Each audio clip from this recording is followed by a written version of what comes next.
आप सभी को मेरा सादर नमस्ते। देववाणी संस्कृतम यूट्यूब चैनल में आप सभी का हार्दिक अभिनंदन है। देववाणी संस्कृतम यूट्यूब चैनल को सब्सक्राइब कीजिए, लाइक और शेयर कीजिए और अपना सहयोग प्रदान कीजिए। चलिए एक बार फिर हम आपके समक्ष प्रस्तुत हुए हैं महापुरुषों के जीवन चरित्र की जो सीरीज चल रही है उसके अंतर्गत मैडम कामा जी भाग 2 लेकर। भाग 1 के बाद हमने भाग 1 में हमने देखा था वह पावन ध्वज। इसके बाद भाग 2 हमने कहा था कि हम इसकी शुरुआत करेंगे अमेरिका में। चलिए इसकी शुरुआत करते हैं अमेरिका में। जिस प्रकार अध्यात्म के क्षेत्र में स्वामी विवेकानंद जी ने यूरोप व अमेरिका में भारत एवं हिंदू धर्म की प्रतिष्ठा स्थापित की, उसी प्रकार मैडम कामा ने पराधीन भारत की दुखद स्थिति को विश्व पटल पर रखा और उससे मुक्त होने के लिए संघर्ष करने का आह्वान किया। देखिए, पराधीन भारत की दुखद स्थिति को मतलब विश्व पटल पे रखा, विश्व के वहां सामने रखा और किस चीज का आह्वान किया कि हमारा भारत भी कैसा होना चाहिए, मुक्त होना चाहिए, आजाद होना चाहिए। जर्मनी में हुए सम्मेलन के समापन के बाद वह अमेरिका आई। जिस पावन कार्य में वह लगी हुई थी उसके लिए वहां के लोगों का समर्थन जुटाना आवश्यक था। इसके लिए उन्होंने अभियान चलाया। न्यूयॉर्क में उन्होंने विभिन्न पत्रकारों व बुद्धिजीवियों को अपने उद्देश्य से अवगत कराया। मैडम कामा के क्रांतिकारी विचारों को सुनकर पत्रकारों ने उनकी बहुत प्रशंसा की। उन्होंने संवाददाता को बताया कि भारत के करोड़ों लोग अनपढ़ हैं, भूखे रहते हुए भी अपने देश से प्रेम करते हैं। वे स्वाधीनता के लिए बड़ी से बड़ी चुनौती को स्वीकार करने के लिए तैयार हैं। अदम्य साहस और अटूट विश्वास व आशा के बल पर कुछ वर्षों में ही भारतीय लोग आजादी प्राप्त करके रहेंगे और स्वाभिमान, स्वतंत्रता, समता एवं बंधुता के साथ जिएंगे। अमेरिका के विभिन्न राज्यों में उन्हें आमंत्रित किया गया। उन्होंने पुरजोर अपील की कि प्रत्येक सभ्य व स्वाधीन देश का कर्तव्य है कि वह भारत के स्वतंत्रता प्राप्ति के प्रयासों का प्रबल समर्थन करे। 28 अक्टूबर 1907 का दिन मिनर्वा क्लब द्वारा वॉल्डोर्फ होटल में एक सभा आयोजित की गई थी। वक्ता थी मैडम कामा। अपने भाषण में उन्होंने दृढ़तापूर्वक कहा, भारतीय लोगों को मतदान का राजकीय अधिकार मिलना चाहिए। यहाँ के लोग रूस के बारे में जानते होंगे परंतु भारत की भयावह स्थिति के संबंध में वह ठीक से नहीं जानते। भारत में अंग्रेजी शासन प्रबुद्ध, पढ़े लिखे और विचारशील लोगों को समाप्त करने पर तुला हुआ है। उन्हें भीषण यातनाएं देकर जेलों व अस्पतालों में ठूसा जा रहा है। वह भारतीयों के आत्मसम्मान पर गहरा आघात कर रहा है। हम रक्त रंजित क्रांति नहीं बल्कि शांतिपूर्ण बदलाव चाहते हैं। हम हिंसा नहीं बल्कि अहिंसा के बल पर इस अहंकारी व क्रूर तानाशाही को उखाड़ फेंकना चाहते हैं। अमेरिका में मैडम कामा ने अनेक स्थानों पर भाषण दिए। उन्हें उन्हें वहां भारत माँ का दूध कहा जाने लगा। मित्रों, आगे बढ़ो, इस भाग में देखते हैं हम अमेरिका प्रवास के पश्चात 1908 में मैडम कॉमा ने लंदन लौटकर वहां इंडिया हाउस में एक सभा संबोधित की। उनका ये भाषण छोटी पुस्तिकाओं में प्रकाशित किया गया, जो बड़ी संख्या में भारत पहुंच गई।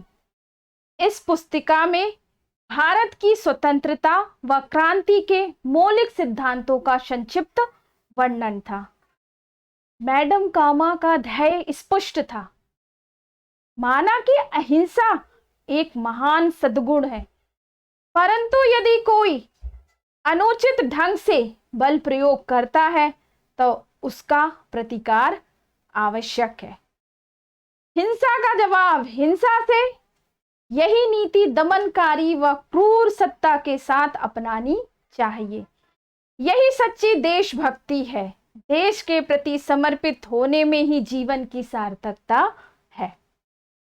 देश के युवाओं को प्रेरित करते हुए मैडम कामा ने कहा, मित्रों आगे बढ़ो, आगे बढ़ो।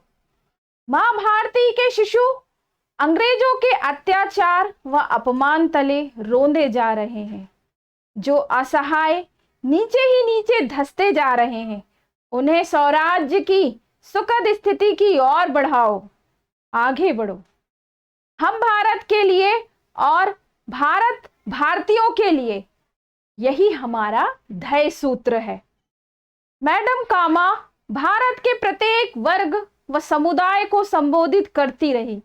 उन्हें सदा एकता के सूत्र में संगठित होकर आगे बढ़ने के लिए प्रेरित करती रही। उनका संदेश था, जाति का प्रश्न हमारी राह में नहीं आना चाहिए। हम सब भारतीय एक ही परिवार के हैं। वह चाहती थी कि भारतीयों में भाईचारे की भावना प्रबल होकर एकता स्थापित हो। वह चेतावनी भी देती थी कि अंग्रेज द्वारा दिया हुआ कोई भी काम या पद, चाहे वह कितना भी बड़ा क्यों ना हो, कतई स्वीकार ना किया जाए। उन्होंने आह्वान किया कि लोग अपने संसाधनों के सहारे ही जीवन जीना सीखें। अपने वाणिज्य, व्यापार, उद्योग, कला में भारतीयों को प्रोत्साहन देते हुए हर चीज को पूर्णतः भारतीय बनाकर छोड़ें। फ्रांस में स्वागत देखते हैं इसमें, इस भाग में भारत की स्वतंत्रता के लिए अंत तक जूझने व संघर्षरत वीरांगना के रूप में वह विख्यात हो चुकी थी। अंग्रेज सत्ताधीश भयभीत थे कि मैडम कॉमा की कीर्ति फैलने के साथ उनकी समस्याएं भी बढ़ सकती हैं। अतः वह डरा धमकाकर उसे लंदन छोड़ने के लिए मजबूर करने लगे। मैडम कॉमा ने सरकार की इस चाल का कड़ा प्रतिरोध किया, यहां तक कि उनकी हत्या के भी प्रयास किए गए। इंग्लैंड के बाद मैडम कॉमा फ्रांस आ गई। फ्रांसीसी समाजवादी नेताओं ने उनका हार्दिक स्वागत किया। फ्रांस के जिस मकान में मैडम कॉमा रहती थी, वह शीघ्र ही क्रांतिकारियों के लिए गुप्त किला बन गया। भारत के सेनापति बापट व हेमचंद्र दास के अलावा रूसी क्रांति के जनक लेनिन एवं अन्य लोगों ने वहां जाकर विचारों का आदान प्रदान किया। वीर व साहसी सावरकर से मिलकर कॉमा का असीम मानसिक शांति और प्रेरणा मिली। फ्रांस में मैडम कॉमा के कार्यकलापों से अंग्रेज सरकार बुरी तरह परेशान थी, अतः उन्होंने उन्हें भारत लौटने को कहा। अंग्रेज सरकार ने फ्रेंच सरकार से भी यही आग्रह किया कि वे कॉमा को स्वदेश वापस भेज दें, अपने देश वापस भेज दें। परंतु मैडम कॉमा ने भारत लौटने से साफ मना कर दिया। इससे अंग्रेज सरकार ने स्वयं को अपमानित महसूस किया। फिर अंग्रेज शासन ने एक धूर्त चाल चलते हुए आदेश जारी किया कि मैडम कॉमा भविष्य में कभी भारत ना आए। बात यही समाप्त नहीं हुई। अंग्रेजों ने मैडम कॉमा की लाखों की संपत्ति पर अधिकार कर उसे हड़प लिया, खतरे के साये में। इन घटनाओं से मैडम कॉमा व उनके क्रांतिकारी विचारों को और अधिक प्रचार प्रसार मिला। उनके साहस और निडरता की कीर्ति अब विश्व में चारों ओर फैल गई। यह अंग्रेजी सत्ता के लिए चिंता का विषय था। विश्व के सभी मुख्य देशों फ्रांस, अमेरिका, जर्मनी, इंग्लैंड, रूस आदि में अनेक सभा मंचों पर मैडम कॉमा ने भारतीय पक्ष को अत्यंत प्रभावी ढंग से उजागर किया। 1908 में वह लंदन लौट गई। तब तक वहां का इंडिया हाउस भारतीय स्वतंत्रता संग्राम का ज्योति स्थल बन चुका था। श्यामजी वर्मा, सरदार सिंह राणा और अन्य क्रांतिकारी स्वतंत्रता की आग को प्रज्वलित कर चुके थे। लंदन में मैडम कॉमा ने विभिन्न कार्यों को सुव्यवस्थित एवं सुनियोजित ढंग से चलाया। वह आयरलैंड, रूस, मिस्र व जर्मनी के राष्ट्रवादी लोगों व संगठनों से निरंतर संपर्क में रही। क्रिसमस उपहारों की आड़ में वह क्रांतिकारियों को खिलौने जैसे दिखने वाले पिस्तौल भेंट करती थी। सरकार के गुप्तचर उनका परछाई की तरह पीछा करने लगे। मैडम कॉमा ने निर्णय कर लिया कि लंदन छोड़कर पेरिस जाना ही सुरक्षा की दृष्टि से बेहतर है। 1 मई 1909 को वह पेरिस पहुंची। श्यामजी कृष्ण वर्मा, सरदार सिंह राणा और अन्य लोग भी लंदन छोड़कर पेरिस आ गए। वंदे मातरम पत्रिका इस भाग में देखें। आजादी के लिए जूझ रहे क्रांतिवीर भारी संख्या में भारत छोड़कर विदेश में बस जाने के लिए विवश हो गए थे। ये सब लोग धीरे धीरे पेरिस में एकत्रित होने लगे। जब बड़ी संख्या में क्रांतिकारी एक स्थान पर एकत्रित हुए तो एक क्रांतिकारी पत्रिका वंदे मातरम शुरू की गई। पत्रिका के संपादन के दायित्व के लिए एक सुयोग व देशभक्त व्यक्ति की आवश्यकता थी। ये कार्य लाला हरदयाल को सौंपा गया। वंदे मातरम का प्रथम अंक सितंबर 1909 में प्रकाशित हुआ। इसके प्रकाशन और विवरण से संबंधित कार्य जो भी था मैडम कॉमा को दिया गया, जो दिन रात परिश्रम करके पूरा करती थी। उनके रक्त की एक एक बूंद मां भारती के चरणों में समर्पित थी। वंदे मातरम के अतिरिक्त मदन की तलवार नाम से भी एक और पत्रिका का शुभारंभ कर दिया गया था। देश के स्वतंत्रता यज्ञ में अपने जीवन की आहुति देने वाले युवक मदन लाल ढींगड़ा की अमर स्मृति में यह पत्रिका निकाली गई थी। इसका प्रकाशन भी बर्लिन से मैडम कॉमा ही कर रही थी। इसी समय वीर सावरकर पेरिस आए व मैडम कॉमा से मिले।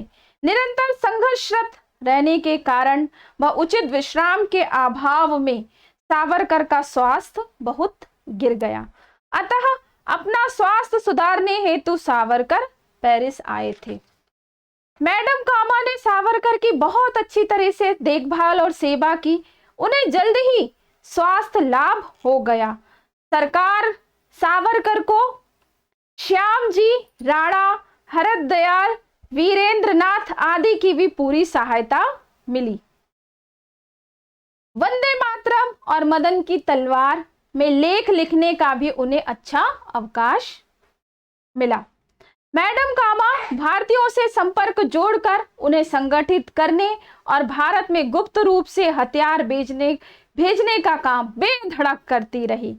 जनवरी से अगस्त 1910 तक वंदे मातरम के अंक बेचते बचाते जिनेवा में प्रकाशित होते रहे। मतलब बेचते रहे, बचाते रहे, मतलब चिपकर जिनेवा में प्रकाशित होते रहे। जिनेवा ने अंग्रेज सरकार का ध्यान इस ओर आकर्षित किया तो इसके प्रकाशन का स्थल तुरंत हॉलैंड कर दिया गया। मई 1912 में ऑक्सफोर्ड से वंदे मातरम के अंक भारत भेजने की गुप्त योजना और जो प्रयास चल रहे थे वह विफल हो गए। भारत के विभिन्न हिस्सों में क्रांतिकारियों के बीच वितरित होने वाले वंदे मातरम के अंक एवं अन्य पर्चे अंग्रेज सरकार के हाथ लग गए। क्रांतिकारी लेखन को छापने से भी अधिक कठिन काम छपे अंकों को गुप्त रूप से भेजने का था। मतलब जो भी प्रतियां छप जाती थी उनको गुप्त रूप से भेजने का काम कठिन था। ऐसी विकट परिस्थितियों में भी वंदे मातरम के अंक भारतीय स्वतंत्रता सेनानियों को बराबर मिलते रहे। क्रांतिकारी साहित्य के भारत में गुप्त प्रवेश को रोकने में अंग्रेज सरकार स्वयं को असमर्थ एवं असहाय पा रही थी, वो नहीं रोक पा रही थी। फिर भी ये जो अंक हैं वह प्राप्त होते जा रहे थे। 30 मई 1913 को अंग्रेज सरकार के भारत मंत्री, मतलब भारतीय मामलों के लिए नियुक्त, उसको क्या कहा, भारत मंत्री बोला गया है, को एक शिकायत प्राप्त हुई 30 मई 1913 को। शिमला स्थित अपराध जांच शाखा निदेशक की यह शिकायत थी। उसने अंग्रेज सरकार को वंदे मातरम के हॉलैंड में हो रहे प्रकाशन के विरोध में हॉलैंड सरकार से शिकायत करने का सुझाव दिया। 3 सप्ताह तक अंग्रेज सरकार इस मामले में विचार करती रही। अंत में अंग्रेज सरकार ने यह सोचकर कि हॉलैंड सरकार मैडम कॉमा के विरुद्ध कोई कार्रवाई नहीं करेगी और शिकायत बेकार जाएगी, इस बारे में कुछ ना कुछ करने का निर्णय किया गया। अनेक मोर्चों पर संघर्ष। इस भाग में हम देखते हैं विदेश में रहते हुए भी मैडम कॉमा का भारतीय जनमानस पर प्रभाव कम नहीं हुआ। लाला लाजपत राय एक सच्चे व बहादुर स्वतंत्रता सेनानी की तरह लड़ाई लड़ रहे थे। 1907 में लाला लाजपत राय को अंग्रेजों ने देश से निकाल दिया। इस अन्यायपूर्वक निर्णय के विरुद्ध मैडम कॉमा ने कड़ा विरोध किया। उनके आह्वान पर भारतीय क्रांतिकारियों का खून खोल गया था। सब जगह विद्रोह की ज्वाला भड़क उठी। अंग्रेजी जहाजों में भारत से बाहर भेजे जाने वाले क्रांतिकारियों की संख्या बढ़ गई। मैडम कॉमा का कार्य मात्र भाषण व आह्वान तक सीमित नहीं था। उन्होंने भारतीय क्रांतिकारियों को बम बनाना भी सिखाया। श्यामजी कृष्ण वर्मा द्वारा संपादित इंडियन सोशियोलॉजिस्ट के माध्यम से जैसे ही मैडम कॉमा का संदेश भारत पहुंचा, देश के कई हिस्सों में बम विस्फोट हुए। मैडम कॉमा गुप्त रूप से शस्त्र और पैसा भारत भेजती थी। 1908 में वीर सावरकर ने स्वतंत्रता का प्रथम भारतीय संग्राम की स्वर्ण जयंती आयोजित की। इस अवसर पर 1857 के समर में अपने प्राणों की आहुति देने वाले लोगों के परिवारों की सहायता हेतु मैडम कॉमा ने उदारता पूर्वक धन भेजा। सावरकर ने 1857 का स्वातंत्र्य समर नाम से पुस्तक लिखी। छपने से पहले ही अंग्रेज सरकार ने उसके प्रकाशन पर पाबंदी लगा दी। ऐसी ही विकट स्थिति में मैडम कॉमा ने वह पुस्तक प्रकाशित कराई। वितरण की ऐसी अचूक गुप्त व्यवस्था की गई कि अंक सही हाथों में ही पड़े। भारतीय क्रांतिकारियों के लिए यह पुस्तक रामायण और महाभारत जैसे महाकाव्यों की तरह पवित्र ग्रंथ बन गई। मैडम कॉमा एवं पीटी आचार्य ने इस पुस्तक का अंग्रेजी से फ्रेंच में अनुवाद कर इसे प्रकाशित किया। बाद में लाला हरदयाल, सुभाष चंद्र बोस, भगत सिंह व अन्य क्रांतिकारियों ने इस पुस्तक को पुनः मुद्रित कराया। मिश्र का दूसरा अर्धांग कहा। मैडम कॉमा का मत था कि देश की स्वाधीनता व उसकी प्रगति में महिलाओं की भूमिका महत्वपूर्ण हो। विभिन्न प्रकार की कठिनाइयों और बाधाओं के निवारण में महिलाओं को भी अपना पूरा योगदान देना चाहिए। 1910 में मिस्र में राष्ट्रीय सम्मेलन में बोलते हुए मैडम कौमा ने कहा, इस सम्मेलन में मिस्र के आधे हिस्से मात्र के प्रतिनिधि दिखाई दे रहे हैं। सम्मेलन स्थल में केवल पुरुष ही आए हैं। मिस्र का दूसरा अर्धांग कहाँ है? मिस्र के पुत्रों, आपकी माताएं व बहनें कहाँ हैं? याद रखो, जिस हाथों में झूले की डोरी होती है उन्हीं हाथों में व्यक्तित्व ढलता है। यह मत भूलो कि राष्ट्र निर्माण में स्त्रियों की भूमिका महत्व रखती है। 1914 इस महायुद्ध का बहिष्कार करो। इस भाग में हम देखते हैं 1914 में प्रथम महायुद्ध छिड़ गया। इससे मैडम कौमा की स्वतंत्रता प्राप्ति की गतिविधियां तीव्र हो गई। अंग्रेजों की क्रूर तानाशाही के विरुद्ध उनके लेख अधिक प्रखर व निर्भीक हो गए। अंग्रेजों के लिए लड़ने वाले भारतीय सैनिकों को चेतावनी देते हुए मैडम कौमा ने कहा, भारत मां के सपूतों, तुम्हारे साथ धोखा किया जा रहा है। तुम इस युद्ध में हिस्सा मत लो। इस युद्ध में लड़ते हुए तुम इंग्लैंड के लिए मरने जा रहे हो, ना कि भारत के लिए। भारत मां को इन्हीं अंग्रेजों ने हथकड़ियों में जकड़ रखा है। तनिक सोचो कि इन हथकड़ियों से भारत मां को कैसे मुक्त किया जाए। अंग्रेजों की सहायता करने का अर्थ है इन बेड़ियों को और अधिक सशक्त करना। जागो, इस युद्ध का बहिष्कार करो। मैडम कौमा मार्सेलीस की सैनिक छावनियों में स्वयं जाकर वहां भारतीय सैनिकों से मिलकर उन्हें युद्ध से दूर रहने का आह्वान करती थी। वह उनसे पूछती थी, क्या तुम उनके लिए लड़ोगे जिन्होंने तुम्हारी भारत मां को बंदी बना रखा है? प्रथम विश्व युद्ध में फ्रांस इंग्लैंड का मित्र व सहयोगी था। अतः मैडम कौमा के प्रचार अभियान पर फ्रांस सरकार की नाराजगी स्वाभाविक थी। फ्रेंच सरकार ने मैडम कौमा को चेतावनी दी कि वह अंग्रेजों के खिलाफ झूठा प्रचार बंद कर दे। लाइसेंस, इसके अंतर्गत हम देखते हैं, अंग्रेज सरकार इस बात से बहुत शर्मिंदा थी कि विदेश में रहकर भी मैडम कौमा जैसी एक अकेली महिला उनके साथ खिलवाड़ कर रही थी और वे उसे रोकने व उसके विरुद्ध कठोर कार्रवाई करने में असमर्थ थी। अतः उसने मैडम कौमा को भारत में लाकर कड़े नियंत्रण में रखने पर विचार किया, परंतु फ्रांस की सरकार उसे भारत भेजने को तैयार ही नहीं हुई।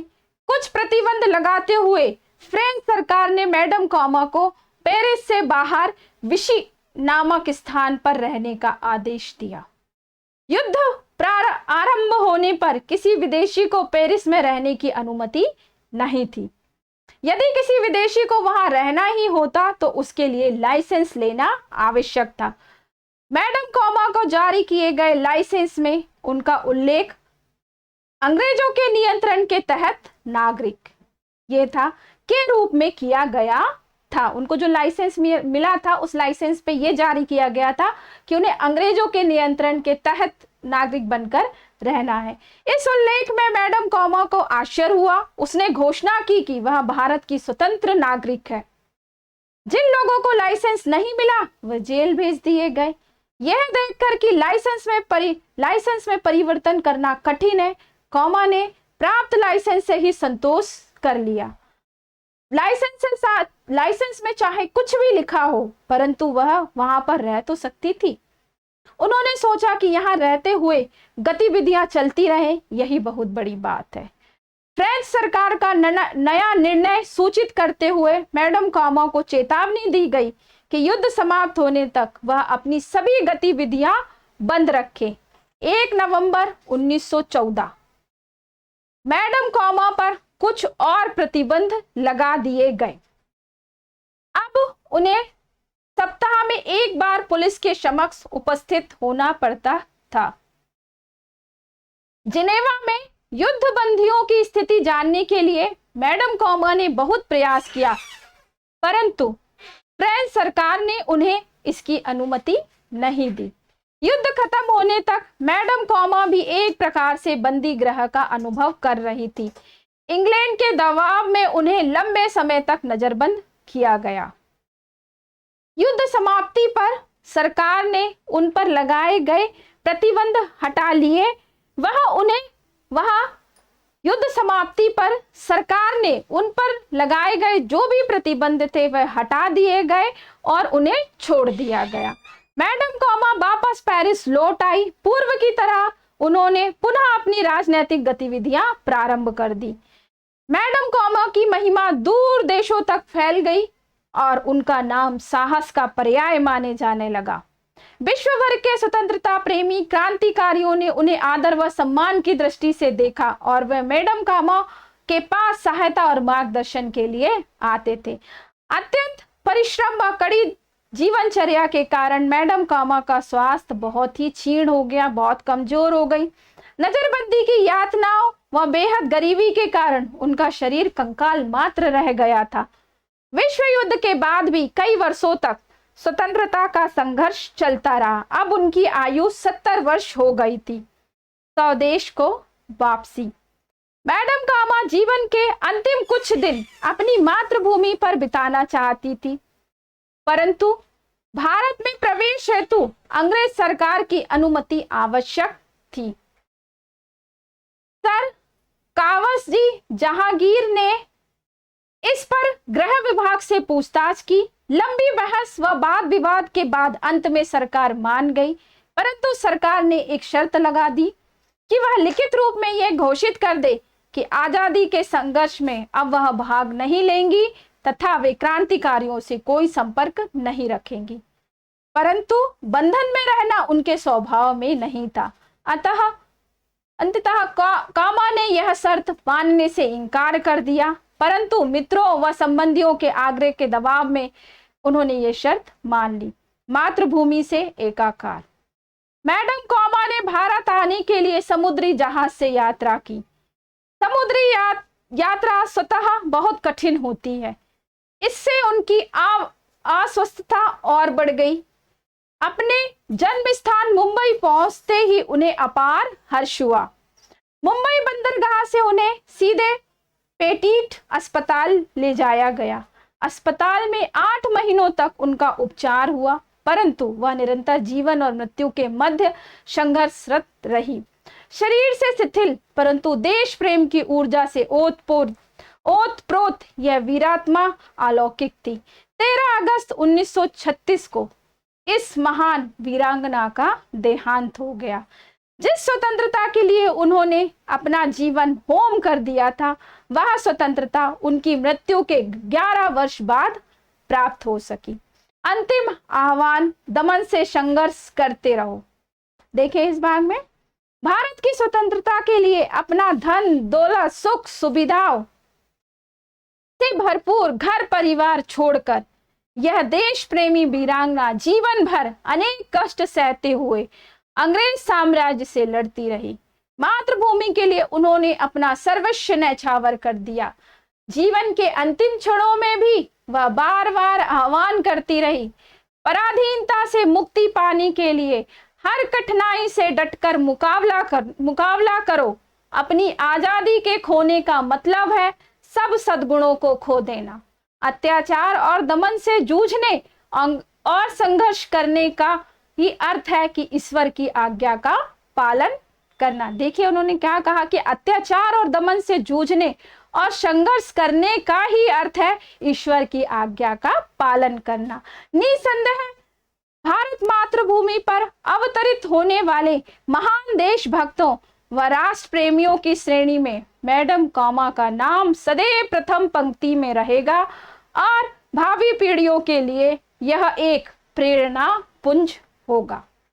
चलिए इसी के साथ इसे यहीं समाप्त करते हुए मिलते हैं आपसे महापुरुषों के जीवन चरित्र के अगले भाग में।